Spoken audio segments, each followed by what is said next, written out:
রাম ও নারায়ণ রাম।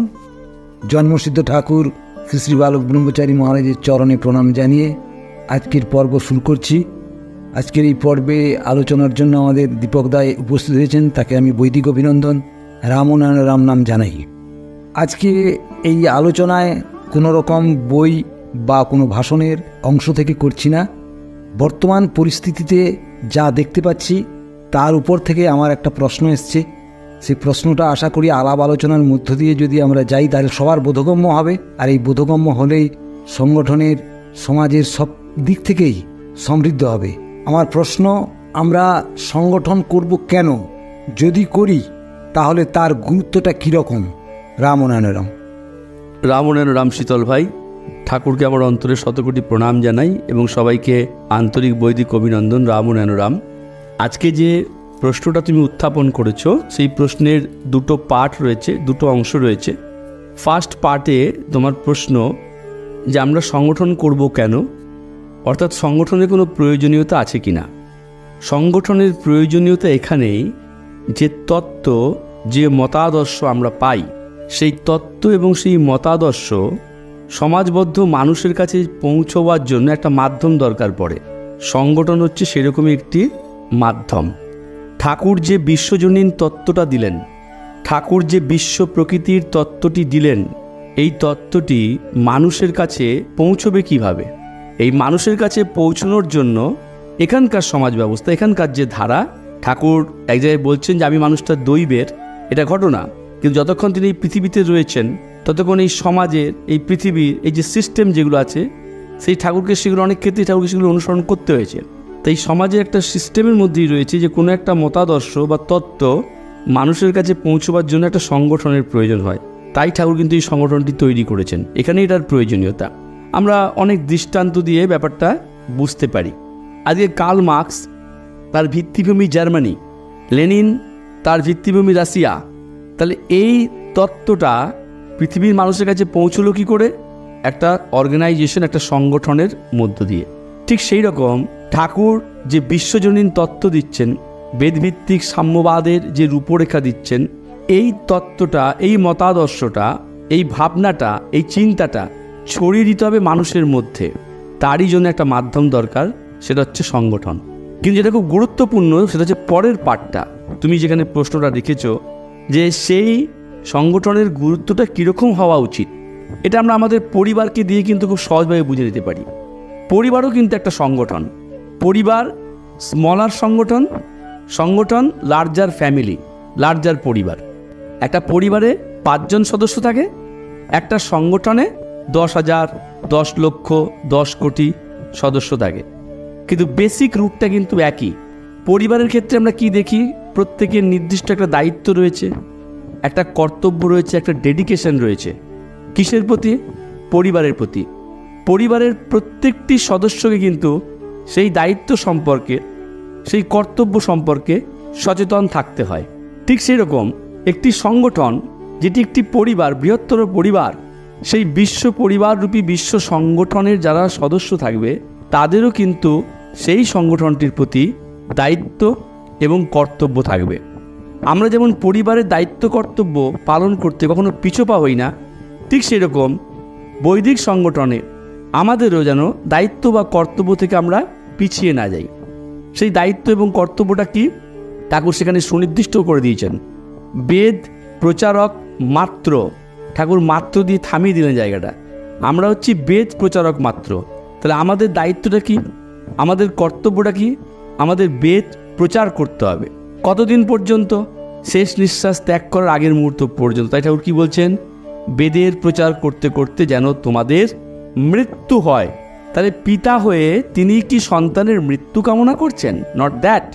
তিনি এর দ্বারা এটাই বলতে চাইছেন যে তার এই তত্ত্ব, তার এই মতাদর্শটা এত গুরুত্বপূর্ণ যে যেমন পরিবারের দায়িত্ব কর্তব্যের ক্ষেত্রে আমরা সামান্যতম ত্রুটি রাখি না। দেখবে ঝড়, জল, বৃষ্টি, অভাব, অনটন, দুঃখ, ব্যথা, যন্ত্রণা যতই আমাদের ক্ষতবিক্ষত করুক না কেন, প্রত্যেকটি সদস্য পরিবারের প্রতি তাদের দায়িত্ব এবং কর্তব্য পালন করার জন্য কিন্তু সক্রিয় থাকে। যদি সক্রিয় না হয়, যদি সচেতন না হয়, সেই পরিবারটা ভেঙে যায়। ঠিক সেই রকম ঠাকুর যে তত্ত্বটা আমাদের দিলেন, এই তত্ত্বটাকে যেন তেন প্রকারেণ যেভাবেই হোক সমাজবদ্ধ মানুষের কাছে পৌঁছে দিতে হবে এবং নিজেকেও ঠাকুরের সেই তত্ত্বের ধারায় সাজিয়ে নিতে হবে, গুছিয়ে নিতে হবে। তাহলে সেই ক্ষেত্রে আমাদের দায়িত্ব কর্তব্য তো আর সকলের থেকে অনেক বেশি। দুর্ভাগ্যের বিষয় কোনটা না, আমরা আমাদের পরিবারের দায়িত্ব কর্তব্যের ব্যাপারে যতটা অবগত, যতটা সচেতন, যতটা সতর্ক, যতটা সক্রিয়, আমরা সংগঠনের ক্ষেত্রে, বেদ প্রচারের ক্ষেত্রে আমরা কিন্তু ততটা সক্রিয় নই, ততটা সচেতন নেই। একটা অদ্ভুত উদাসীনতা আছে। তুমি লক্ষ্য করে দেখবে আমাদের এমন অনেক গুরু ভাই বোন রয়েছে, পরম পিতার এমন অনেক দীক্ষিত সন্তান রয়েছে যারা উদাসীন। ওই বছরে একটু নামগান করলো, বছরে কোনো একটা জায়গায় প্রোগ্রামে গেল, দ্যাটস অল। ঠাকুর কিন্তু এরকম চাননি। ঠাকুর বারবারই একটি কথা বলেছেন যে বেদের প্রচারই হচ্ছে তোমাদের ধ্যান এবং জ্ঞান, এর থেকে মহৎ কর্ম আর কিছু নেই।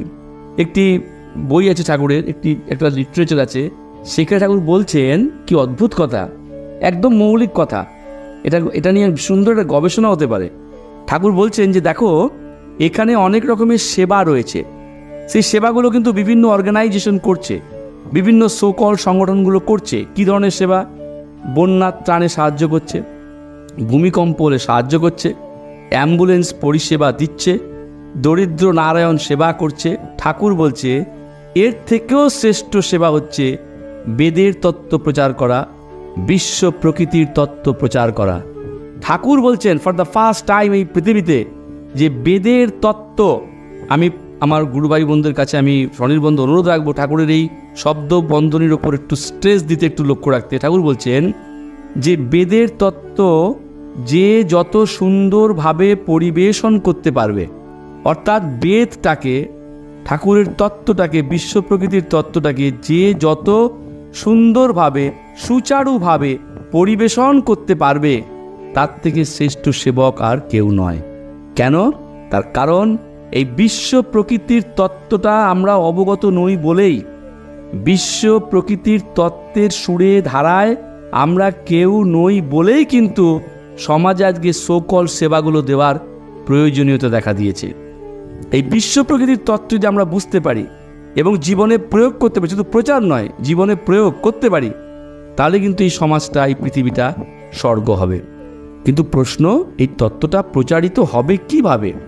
এটার জন্যই মাধ্যম একটা সংগঠনের, আর এর জন্যই প্রয়োজন এই সংগঠনের যারা সদস্য, অর্থাৎ পরম পিতার যারা দীক্ষিত সন্তান, আমরা যারা তার দীক্ষিত সন্তান, তার পেটের বাচ্চা, ঠিক পরিবারের প্রতি আমরা যেমন দায়বদ্ধ, পরিবারের ক্ষেত্রে যেমন আমরা সচেতন, ঠিকভাবে বেদ প্রচার আমরা করছি কিনা, ঠাকুরের নির্দেশিত পথে আমরা চলছি কিনা, ঠাকুর যে ধারায় আমাদের বেদ প্রচারটি করতে বলেছেন সেভাবে সংগঠনে আমরা এটা করছি কিনা, এটা লক্ষ্য রেখে যদি আমরা করতে পারি, তাহলে যে মহৎ উদ্দেশ্যে এই ঐতিহাসিক সন্তান দল ঠাকুর তৈরি করেছেন, এটা সাফল্য পাবেই। ঠাকুর কি মারাত্মক কথা বলেছেন? ঠাকুর বলছেন এই সংগঠন শুধু বাংলা ভারতবর্ষ নয়, সমগ্র পৃথিবীর কাঠামো। লাইনটা আমি আবার রিপিট করছি, এই সংগঠন শুধু বাংলা ভারতবর্ষ নয়, সমগ্র পৃথিবীর কাঠামো। তাহলে সেই সংগঠনের সদস্য হিসেবে, সেই বিশ্ব পরিবারের সদস্য হিসেবে আমাদের দায়িত্ব কর্তব্য কত গভীরের, কত অনুধাবনের প্রয়োজন, কত সক্রিয়তার প্রয়োজন, কতটা সচেতনতার প্রয়োজন। এই সচেতনতা নিয়ে বেদ প্রচারই আমাদের ধ্যান, জ্ঞান এবং লক্ষ্য। গুরু বলেছেন এই দৃষ্টিভঙ্গিকে সামনে রেখে আমরা যদি বেদ প্রচার করতে পারি, ঠিক যেভাবে সকলের সদস্যের দায়িত্ব কর্তব্য পালনে পরিবার সুষ্ঠুভাবে, সুচারুরূপে পরিচালিত হয়, এই বেদের সংগঠনও সেভাবে পরিচালিত হবে। রামনারায়ণ। আচ্ছা দাদা, যারা সংগঠনে নেই অথচ অনুরাগী, তারা এই বিষয়টা সম্বন্ধে তাদের অনেক চিন্তা ভাবনা যে তারাও কিছু প্রচার করতে চায়, তাহলে তারা কিভাবে করবে প্রচার? হ্যাঁ শীতল ভাই, তুমি অত্যন্ত সুন্দর মৌলিক একটি ভাবনা ভেবেছ যে ধরো আমরা যারা বেদ প্রচারের সঙ্গে যুক্ত আছি বলে দাবি করছি, আমরা নয় বিভিন্ন শাখা, জেলা, সমন্বয় সংগঠনে আমরা বেদ প্রচার করছি, কিন্তু এটা ঘটনা এমন অনেকেই রয়েছে পরম পিতার দীক্ষিত সন্তান যারা হয়তো সংগঠনের সঙ্গে সেভাবে যুক্ত নয়, বা এমন অনেকেই রয়েছে যারা অনুরাগী, যারা ঠাকুরকে স্পর্শ পায়নি, দর্শন পায়নি, তার তত্ত্ব দর্শন মহানামে তারা অনুপ্রাণিত। তারা কীভাবে বেদ প্রচার করতে পারে? এখন তো অনেক মাধ্যম রয়ে গেছে, কত প্ল্যাটফর্ম তৈরি হয়ে গেছে, এখন তো ডিজিটাল দুনিয়া, এখন ডিজিটাল লিটারেসির যুগ, কত রকম পদ্ধতি রয়ে গেছে, বিজ্ঞানের কত আবিষ্কার রয়ে গেছে। এই ফেসবুক বলো, এই হোয়াটসঅ্যাপ বলো, এই সোশ্যাল মিডিয়া বলো, এক্স হ্যান্ডেল বলো, অজস্র রয়েছে।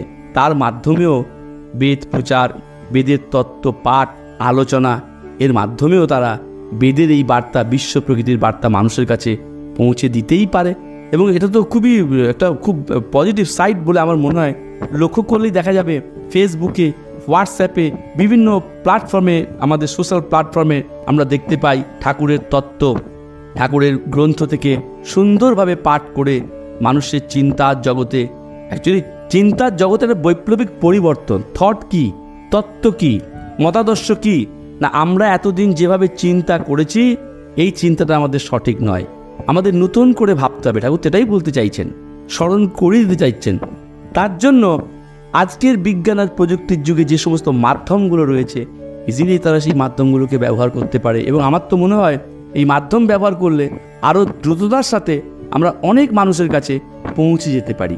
যেমন ধরো, এই যে আজকে আমরা এই যে অডিও ভিডিও, এই যে ক্লিপিংসগুলো যে তুমি তৈরি করছো, আমরা হয়তো তৈরি করছি এখানে বসে, কিন্তু আজকে এই সোশ্যাল নেটওয়ার্কিংয়ের যুগে, এই ডিজিটাল প্ল্যাটফর্মের যুগে দেখা যাবে সাইমালটেনিয়াসলি এটা দ্রুততার সাথে শুধু বাংলা ভারতবর্ষ নয়, পৃথিবীর বহু মানুষের কাছে পৌঁছে যাচ্ছে। আমরা তো সেই রেসপন্স পাচ্ছি, দেখতে পাচ্ছি তো, বিভিন্ন জন বিভিন্নভাবে রেসপন্স করছে, যেটা হয়তো ফিজিক্যালি গিয়ে করা সম্ভব নয়। এটা কিন্তু এই সোশ্যাল নেটওয়ার্কিংয়ের যুগে, আজকের এই unprecedented development in the field of science and টেকনোলজির কারণে এটা আরও অনেক সহজ হয়ে গেছে। এবং আমার তো মনে হয়, আমি একটা আলোচনায় বলেছিলাম যে আজকের প্রেক্ষাপটে ঠাকুরের বিশ্বজনীন তত্ত্ব বেদ প্রচারের ক্ষেত্রে অনেক সুবিধা হয়ে গেছে।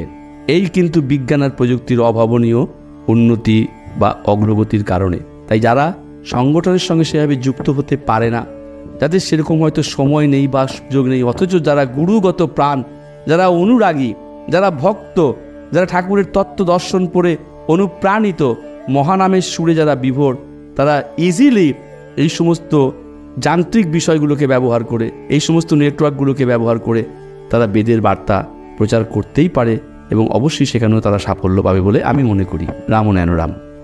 রাম ও নয়ন রাম। খুব সুন্দর আলোচনা করলেন, আশা করি সবাই সমৃদ্ধ হবে। এই বলে আজকের পর্ব শেষ করছি। রাম ও নয়ন রাম।